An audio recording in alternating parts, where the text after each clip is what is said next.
hari amwe mu makosa dukunze gukora y'ububwa ariko akatugirira akamaro.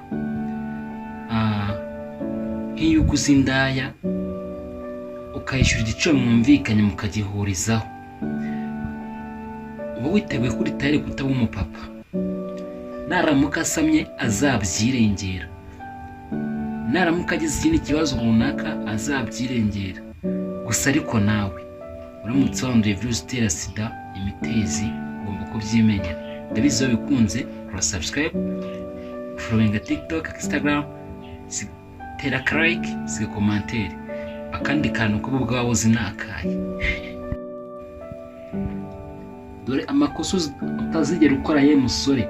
Nimba uzi ko uturanye n'umukobwa cyangwa se ukunda gucudika n'umukobwa cyane, muturanye mubana mu gipangu, nyine mukagiraho muryamana, nuzana kandi gashyitsi ku ruhande azabifata nabi, azagufuhira, rimwe na rimwe azanagutuka.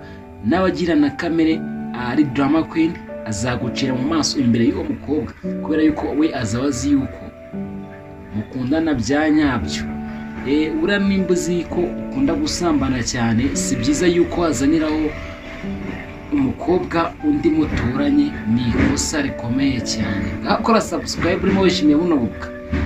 Aka ni akajambo k'ubwo ubundi, nimba wakishimiye kora subscribe, sibyo ra ringa account TikTok, Instagram, X, Nizi dukomeze, sibyo nta kinini wagiwe.